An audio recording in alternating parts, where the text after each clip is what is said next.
Bonsoir à tous et quel que soit le moment où vous nous écoutez, certainement c'est à votre réveil maintenant ou bien c'est la soirée. Nous vous saluons dans le précieux et puissant nom de Jésus-Christ, le seul qui a vaincu la mort et qui s'est assis à la droite du Père, qui règne à jamais et qui viendra juger les vivants et les morts. Le seul qui donne une promesse et qui l'accomplit et nous a fait la promesse du Saint-Esprit.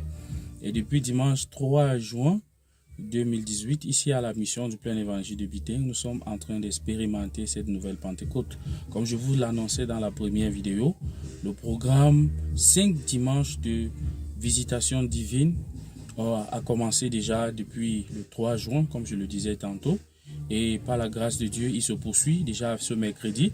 L'orateur de dimanche va poursuivre ce mercredi avec le même thème, le besoin d'une nouvelle Pentecôte. Et déjà, juste un bref résumé de ce que le Seigneur nous a parlé.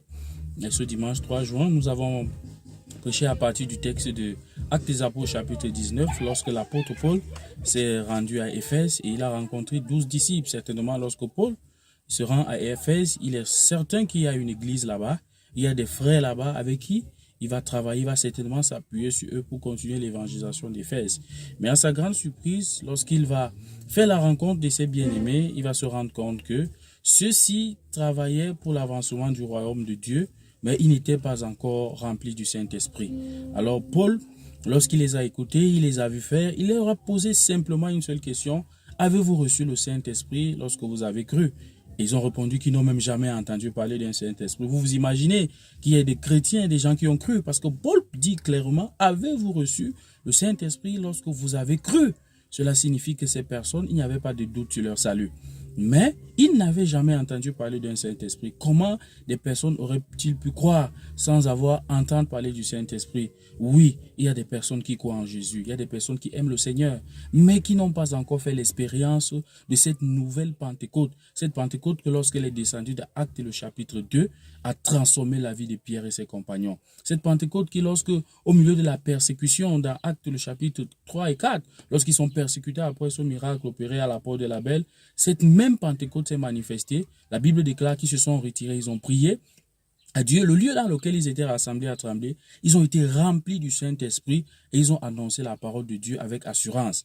Alors, comment donc voir une église de 12 disciples qui n'étaient pas remplis du Saint-Esprit? C'est normal qu'ils soient restés 12. Les années étaient passées, Jean-Baptiste n'était plus là, ils avaient reçu le baptême de Jean-Baptiste. Jean-Baptiste était parti depuis, Jésus avait commencé une nouvelle ère, mais ils n'étaient pas remplis du Saint-Esprit. C'est la raison pour laquelle ils pouvaient rester 12. C'est pour ça la croissance spirituelle n'est pas possible sans un revêtement de la puissance du Saint-Esprit. C'est pour ça que la Bible nous déclare que Paul, après avoir parlé à ses disciples, il leur a imposé les mains, il a prié pour eux, ils ont reçu le Saint-Esprit, ils ont commencé à en parler en langue et à prophétiser. Ils ne se sont pas limités là, simplement à parler en langue. Ils ont prophétisé. Cela signifie qu'ils ont annoncé les merveilles de Dieu, les oracles de l'Éternel. Et lorsque vous lisez Actes chapitre 19, vous vous rendez compte comment, avec l'apôtre Paul, ces gens, pendant 2 ans et demi, ils ont impacté la ville d'Éphèse et toutes les régions environnantes. Alors nous nous sommes dit, nous avons besoin d'une nouvelle Pentecôte pour un réveil spirituel dans l'église. C'est l'emphase que nous avons mis pendant cette prédication du dimanche. Un réveil spirituel. Il faudrait que nous nous levons, que nous sortions de la phase du parler en langue et que nous allions prophétiser. C'est-à-dire que nous proclamons les mystères de Dieu, quel que soit là où nous trouvons, dans nos lieux de travail, dans nos lieux de service, dans nos lieux d'apprentissage, partout où nous nous trouvons, nous devons pouvoir aller et annoncer les merveilles de l'Éternel, que les vies soient transformées, que nos propres vies soient bouleversées, que nos propres vies soient influencées par la puissance du Saint-Esprit, qu'on soit capable, lorsqu'on entre en contact d'un chrétien qui est rempli du Saint-Esprit, qu'on sache qu'il y a quelque chose de différent. Nous ne pouvons pas continuer à dire que l'or et l'argent, nous n'en avons pas, comme dans Actes chapitre 3, et en même temps, nous ne pouvons pas dire, lève-toi et marche. Alors, il est important que par la puissance ou bien le revêtement du Saint-Esprit, par l'expérience de cette nouvelle Pentecôte que nous sommes en train de soupirer ici, à la mission de plein évangile assemblée de Biting, que nous puissions pleinement entrer en contact avec le surnaturel, que nous puissions pleinement laisser les dons, les talents et les grâces que Dieu a mis à l'intérieur de nous se manifester. Notre nation a besoin de nous. Notre nation a besoin des hommes et des femmes remplis du Saint-Esprit. Lorsque Dieu veut transformer une nation, il visite premièrement l'église. Lorsque Dieu veut toucher une nation, il va faire un tour dans l'église. Il va regarder dans l'église. Il cherche un homme. Il cherche une femme remplie du Saint-Esprit qu'il va utiliser pour la transformation des nations. Lorsque Dieu veut changer une nation, il élève les justes. Mais lorsque nous regardons dans l'église, combien de justes pouvons-nous compter dans l'église? Des hommes et des femmes qui vont se lever remplis du Saint-Esprit et qui vont se dire, il est temps que la sphère politique de la nation change. Il est temps que la sphère économique de la nation change.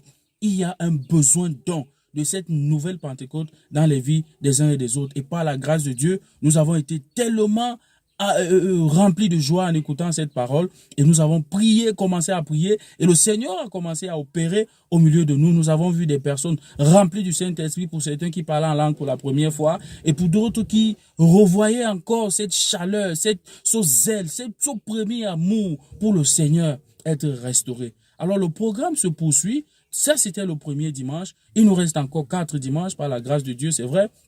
Nous poursuivons aussi en semaine, les mercredis et vendredis. Nous poursuivons dans les moments de prière, de prédication de la parole de Dieu, afin de continuer à appeler, à invoquer cette nouvelle Pentecôte. Alors, dimanche prochain, par la grâce de Dieu, dimanche 10 juin 2018, nous recevrons l'évangéliste Jean-Charles Yumbi. Il est très connu dans le milieu pentecôtiste, en général et notamment en particulier à la mission du plein évangile, parce que c'est un apôtre de l'évangile, quelqu'un qui est spécialiste pour casser de nouvelles forêts et implanter des églises. Il sera là dimanche prochain par la grâce de Dieu pour nous remplir de la grâce et de la présence de Dieu. Ce sera à partir de 8h à la mission du plein évangile de Bitin. Je voudrais simplement que ceux qui voient cette vidéo ce matin, que vous compreniez que Dieu a certainement, par la grâce de Dieu, choisi ce côté de la terre pour se manifester par une grande puissance surnaturelle. Il y a des personnes qui nous appellent de partout l'étranger, qui demandent si le programme peut être diffusé en direct sur YouTube ou bien sur Facebook. Nous verrons comment le faire par la grâce de Dieu, notamment les dimanches. Nous verrons comment retransmettre ce programme le dimanche si Dieu nous accorde la grâce. Mais nous reviendrons toujours par la grâce de Dieu par ces vidéos pour vous donner un peu le compte rendu. Alors dimanche 10 juin 2018 à partir de 8h, nous serons encore dans la présence de Dieu avec notre chorale la voie de la restauration qui va nous conduire pleinement afin que nous puissions continuer à expérimenter la grâce et la puissance du Saint-Esprit en cette saison où nous voulons expérimenter une nouvelle Pentecôte. Alors je voudrais vous inviter à vous joindre à nous. Si vous pouvez bien, certainement, vous avez besoin d'un rafraîchissement, vous avez besoin d'un nouveau revêtement. Alors, la mission du plein évangile Assemblée de Bitin, c'est le lieu qui vous est indiqué pendant ce mois de juin avec 5 dimanches de visitation divine. Alors, comme je vous l'ai dit, le samedi 23 juin, nous aurons un concert géant au sein de la communauté. Nous allons célébrer le Seigneur. Et le vendredi 29 juin, de 20h jusqu'à l'aube, nous aurons la nuit de la Pentecôte avec tous nos orateurs. Vous les connaissez bien sûr. Nous les avons présentés, l'évangéliste Mbapek Jean-Michel, le prophète Paul Matip, que nous ne présentons plus, connaissant son exactitude dans la parole de connaissance et sa consécration à Dieu. Alors je nous invite donc à vous joindre à nous pour cette puissante célébration. Certainement le Seigneur Jésus sera au milieu de nous, la présence du Saint-Esprit sera là, vous aussi vous serez là. Ensemble nous invoquerons le Seigneur et il transformera notre nation et il apportera des changements dans nos vies et nous ne serons plus les mêmes. Que le Seigneur vous bénisse et que sa grâce demeure dans vos vies au nom de Jésus-Christ. Shalom.